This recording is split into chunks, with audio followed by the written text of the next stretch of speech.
you told us the why and a bit about yourselves. Let's talk about the how you actually went about updating the CSAE business model. And why don't you take that, Michael? Yes, certainly. I think, the good fortune, again, for the podcast listeners is that Guy Legault, who's on the call, Guy very graciously volunteered to chair the business model task force that we struck back in September of 2013. I think what's interesting is the openness by which we went about the process. We had our annual conference in September of 2013, at which our chair, a woman by the name of Jackie Norman, very clearly outlined to the members the challenges and the opportunities that were facing the organization, and the intent that we had to go about this in a very open and consultative manner. The process that Guy then led was obviously pulling together a task force. We did a lot of initial work, I think, in looking at different business models out there until we really settled on the definition that he had shared earlier. And I'd note that one of the publications that we found extremely helpful as we moved through this was a book called Business Model Generation. I'd shared with the board and our volunteers and the research we were doing. We found, some pretty dry stuff out there about business models, and the publication and the process that we came across, we all kind of had that eureka moment of, aha, this is a very clear and straightforward manner in which to proceed. I think the thing that stood us in good stead was right at the beginning, we were very open with our members about what we were facing. We certainly let them know that it wasn't a crisis, but we also did say that if we didn't do something, the change, things were not going to get better. We just needed to really move forward on this. We moved through, the whole process of openly sharing with members the challenges and, as importantly, the opportunities for them to get engaged. We talked to a number of consultants out in the field and ultimately settled on working with Jeff DeCania, a Principled Innovation LLC. And if you look at the timeline, we're sitting here now in March of 2016. I think it's safe to say that our work really began in earnest in January of 2014 when we brought the full board of directors together, our chapter leaders, other volunteers, and the staff together in a working session with Jeff to start talking about our business model. We met again in June of 2014, held a session with members at our annual conference in October 2014, and then in January 2014 brought everybody back together as we continue to move down the road. I think the thing that, Doug, to your question about how we went about updating the process, what was interesting for all of us, and Guy and I were on the same page, was this burning desire to get things done really quickly. And I think when we got into our first couple of meetings, Jeff acknowledged the need to change, but he said you really need to take your time and think things through. And I think for some of us, who are used to let's go and get it done, we kind of had to sit back, think things through, and really through that process talk to a wide array of stakeholders out there about what we were looking at. Because one of the essential components about this, and Guy will touch on it, is we really had to think beyond membership and look at other segments. So I think to your question on how we went about it was critical, and as everybody knows, this is part and parcel of successful association management. We knew we had to consult widely. We knew that we had to consult with different constituent groups.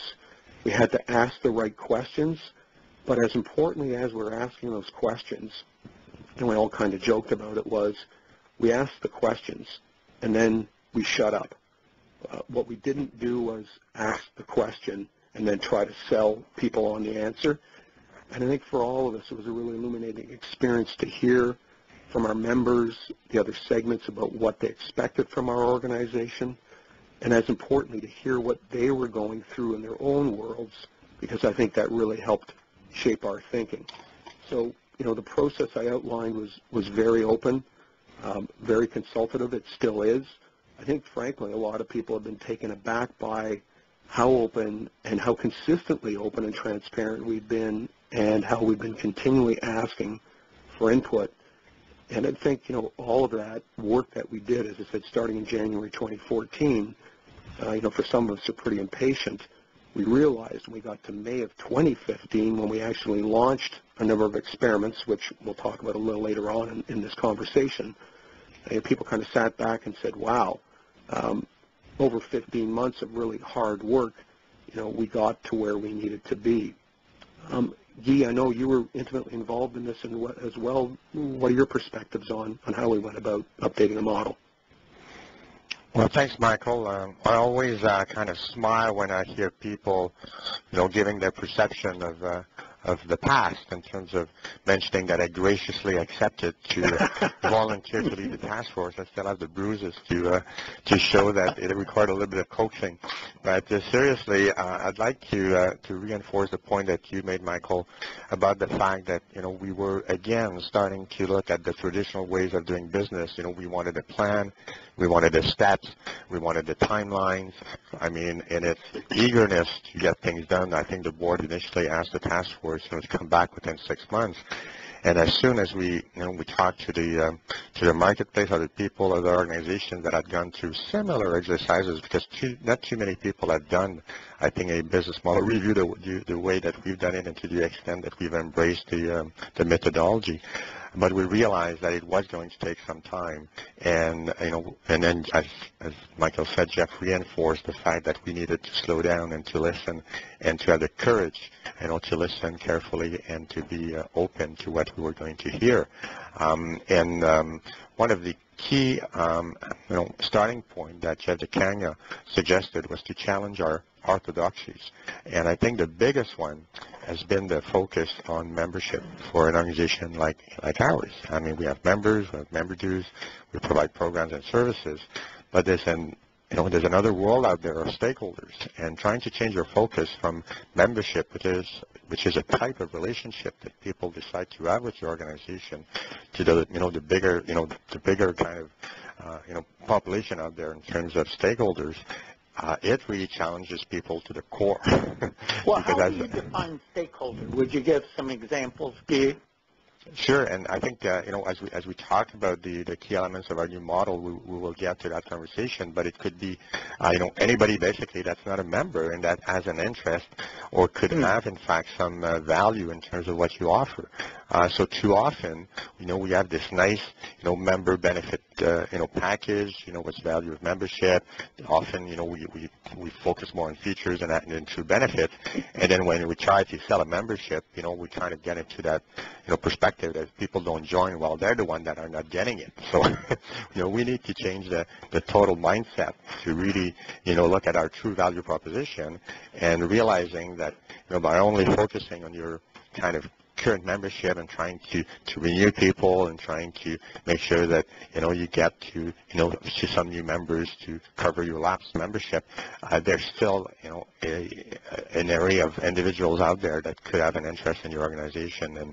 And without trying to jump to the next question, I think that that was kind of a very fundamental issue that we had to tackle with. And the first time you're exposed to that concept, as a membership organization, you react. It's kind of, it goes right to your soul in terms of who you are. I think that going back to the business model generation, book, and I mean this exercise was in fact co-created by a crowd of 470 practitioners in 45 countries, including Jeff DeCania, and it has 9 elements.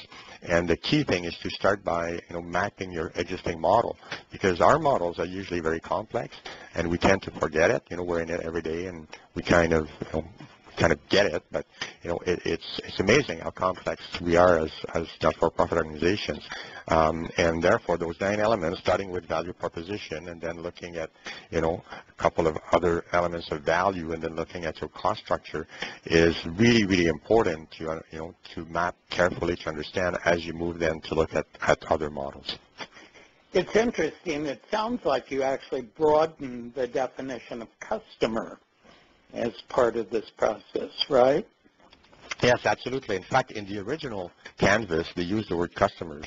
And one of the adjustments that Jeff had done in the canvas was to use the word stakeholders, because too often in, again, the not-for-profit world, this whole idea of, well, customers may mean profit. Let's be careful with our, with our tax authorities. So we want to be a little careful, but at the same time, it goes back to the fundamental issue of value in terms of the last one, of capturing value, meaning how do we monetize value?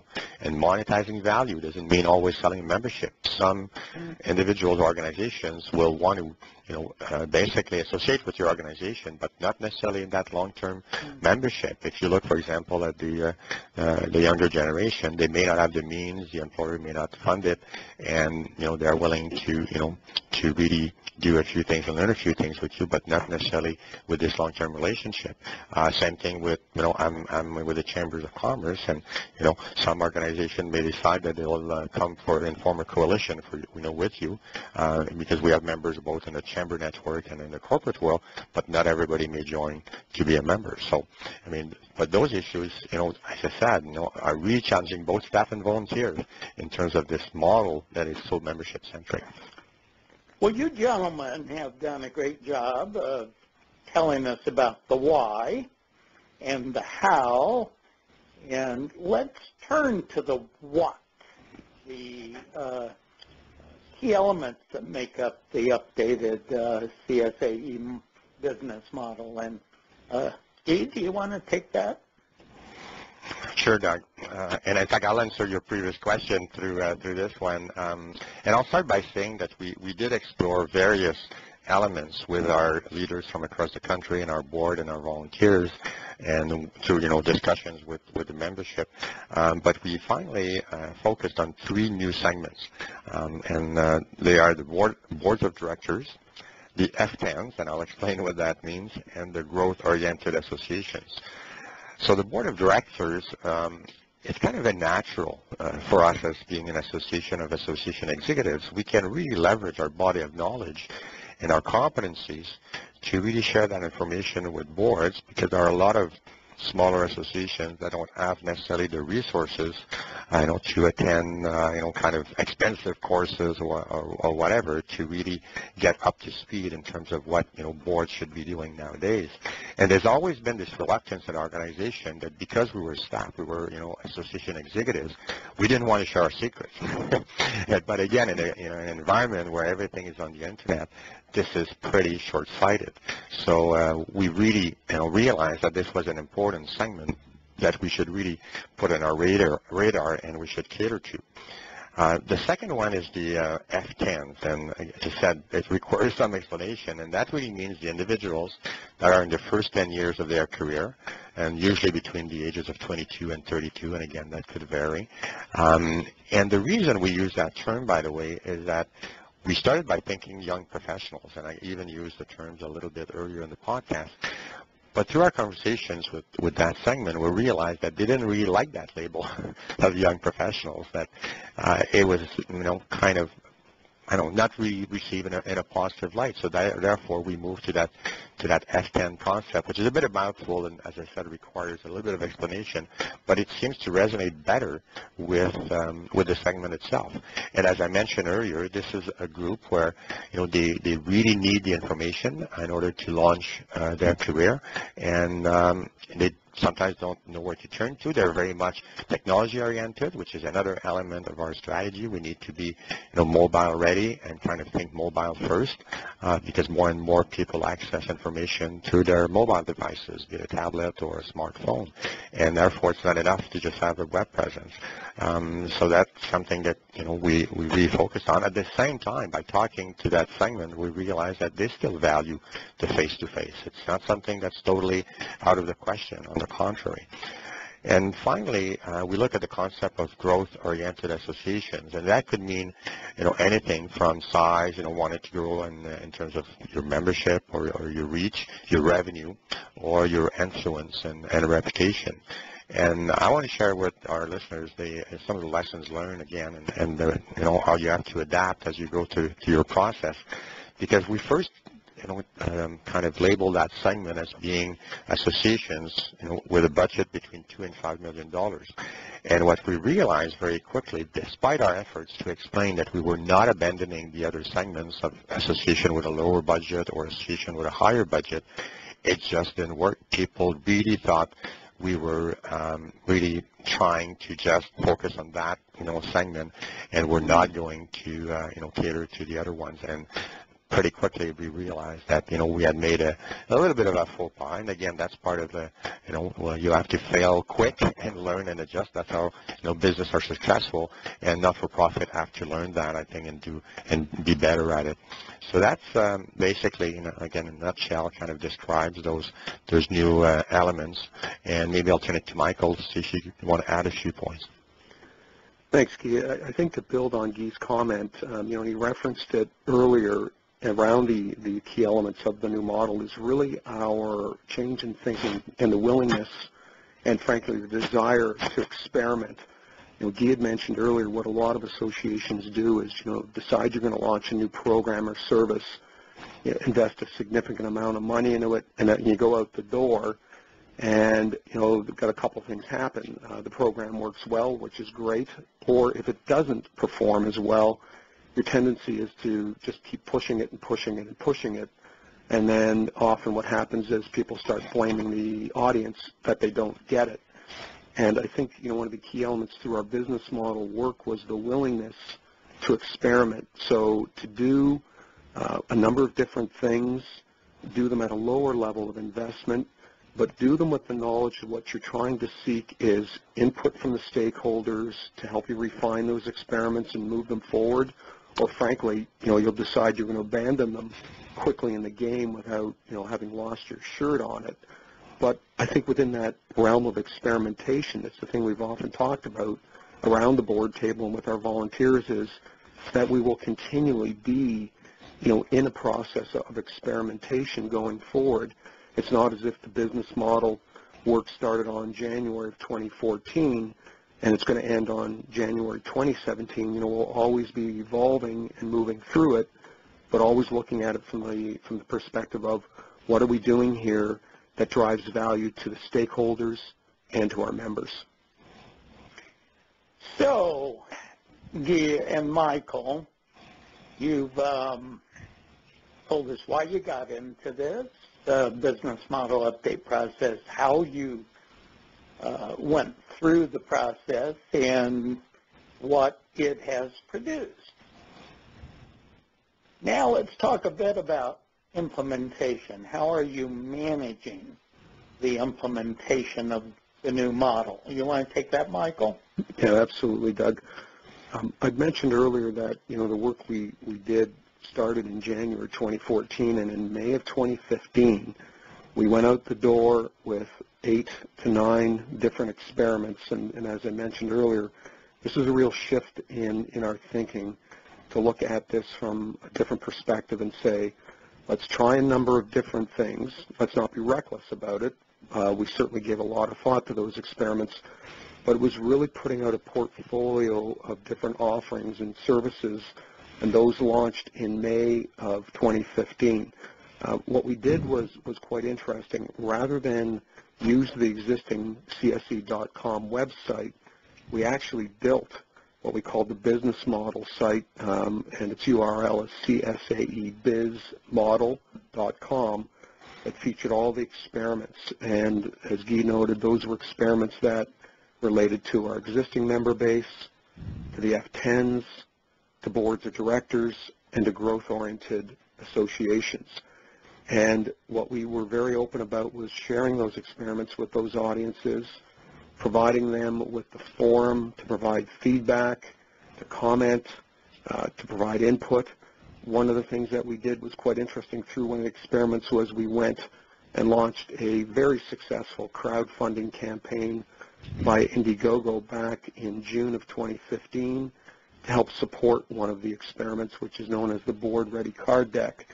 And I think through those experiments, what we witnessed was getting people's attention in a different way, getting the attention of different segments, as Guy has explained, those different audiences, and essentially continuing to seek input from those people as to what do they like about the experiment, what don't they like, And as I said earlier, sitting back and taking that input without reacting and trying to sell the idea. What we found was, as part of this is, of course, the need for communication. Guy has been right on the money in urging that, if we're over-communicating, that's actually not a bad thing because we need to get people's attention and actually to let them know what it is, how we're going about things differently. But I think as importantly, helping them understand what they need to be thinking about within their own associations. As I say, we're this unique organization serving the association sector in Canada. And often what we're doing, our members are looking at it and saying, okay, how are you guys going about doing this? What have been your successes? Where have you maybe hit a bit of a pitfall? And how can I learn from that? And I think, Doug, the question, the implementation, we've rolled out 8 or 9 experiments. Some are doing quite well. Others we know we need to dedicate more time and resources to. We also know that there may be, as we analyze this, there may be 1 or 2 will fall off of the screen, but others will come on. But part of it, again, is getting that input and getting people to change their mindset. I think the big part for us moving forward, as we started to see, where the gaps exist, and what I mean by gaps is where we need to infill with content.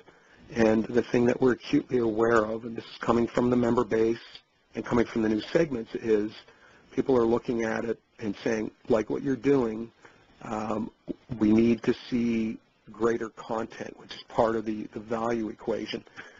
And what we're not looking at is just creating, a tidal wave of information. We have to be more selective than that. We really have to think about what type of content we're going to be able to create, and as importantly, what type of content we're going to be able to curate as we move into our new fiscal year, which starts on May 1, because we know very clearly, and Guy talked about it, that we can't be in a situation where everything that we're doing, has a financial element to it. And what I mean by that is we can't get ourselves in a situation where everything that we're doing, people can only access it through a payment process. We know we've got to create strong and enticing content for people who are sitting out there to be able to look at the organization and say, I like what these guys are doing. I see the value of what they're doing. The information that they've created and that I can access, drives me further into that value equation. And, for the case of a member, you may have an individual who's in a remote community who may never be able to attend an event in Vancouver or attend the annual conference, say, in Toronto. But through that relationship, they're seeing such strong value being driven that their relationship with us, it deepens and it's stronger. And that, I think, for us is the ultimate goal as we go through this process, which, as I mentioned, is really not going to end. Guy, I know you've been part of this. What's your perspectives on what I've outlined for our listeners? I just want to add a couple of points, if I may. Thanks, Michael. One of the way that we had to tackle was to really make sure we could fund those experiments. So we created a futures fund. Once we tackled our financial situation that I mentioned earlier and kind of reestablished our reserves, we also, took, the initiative and had the courage to also identify some investments in that futures fund and also look for partners to really fund some of those new experiments, including, as you mentioned, Michael, the crowdfunding, which was quite unique and new for us as an association, and it was very successful. And we had more than double our initial goal. But you also have to remember that, on one hand, you have to be focused and, make sure that you're pursuing those new initiatives as you're keeping the lights on your regular programming that, kind of brings the revenue stream that you need, that existing on which, you have to build. But you also have to be willing to be vulnerable. I mean, as we said earlier, certain things will work, some experiments won't, and you have to have the courage to, ditch them quickly, as Michael mentioned. And one of the things that we've done, again, is we have open communications and sharing our journey with our membership. For example, at the last national conference in Calgary, we had a panel with the chair at the time, Maura McLaren, Michael, and me, and we had a conversation similar to the one we're having with you, Doug, today, and our listeners, to really explain what we were doing. Because as I said, I mean, we have a lot of successful members and associations out there, but what we're doing is fairly unique, and we think that we have a duty to really share it. And I must say that, as board members, beyond our legal, usual fiduciary duties that we have, we really want to be custodian of CSAE's future. And when you keep that in the back of your mind as a new mantra, it really, means that you're doing things differently at your board meetings and as you move along in a process like this one. So it's been a pleasure to be able to share it once again, and hopefully, people will get a couple of gems or a couple of ideas that they can take and help them in their own organizations.